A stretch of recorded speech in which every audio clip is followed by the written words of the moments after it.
This segment brought to you by Etherington and Vuckets.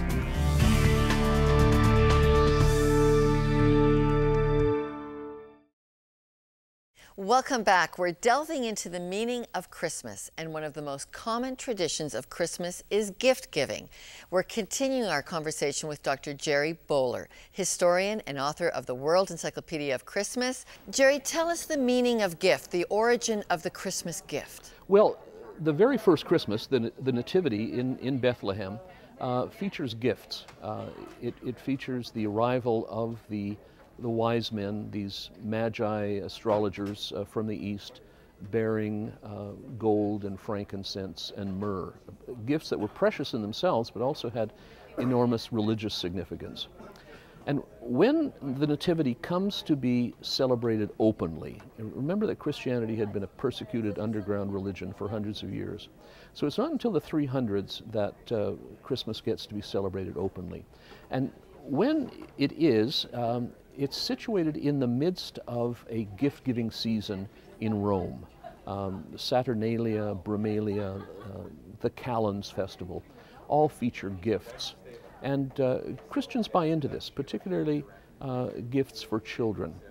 And so just as Jesus is God's gift to the world, Christians of the early church are able to say to those believers and the people that they're converting that the Nativity is time to celebrate, and to celebrate with gifts. How do you feel when you get gifts?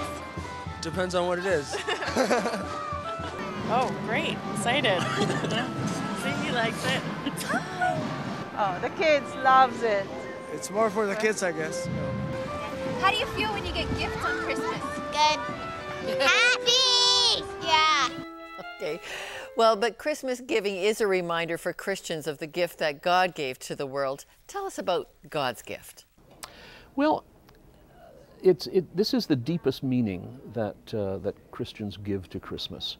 It's astonishing that God wants to make a new covenant, a new deal with humanity, and in order to do this, sends His Son to earth in the shape of a baby. Now, this is just so clever of God to do this, because who can resist a baby?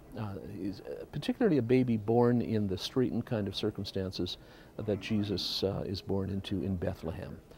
Helpless, cold, wrapped in tight strips of cloth so that he is put in an animal feeding trough because there's, as they say, no room in the inn.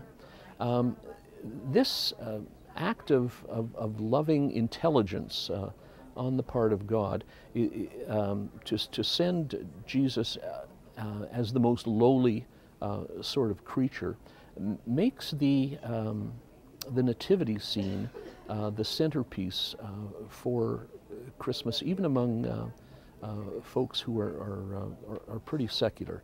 And that's why in the 19th and 20th centuries, Christmas has served to become a feast of the family, to remind us of the ties that bind us horizontally to our fellow man, and ties vertically that bind us to God. And it's Christianity's most astonishing claim that God came to earth as a human, lived as a human, suffered with us as a human, and then suffered death before He was resurrected, and offers that same promise to those that believe in Him.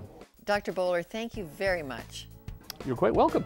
All right, and you can find out more about Gerry's books, The Biography of Santa Claus and the World Encyclopedia of Christmas, at our website. And when we come back, we'll meet a man who leads a campaign to hand out 50,000 Christmas gifts to strangers each Christmas.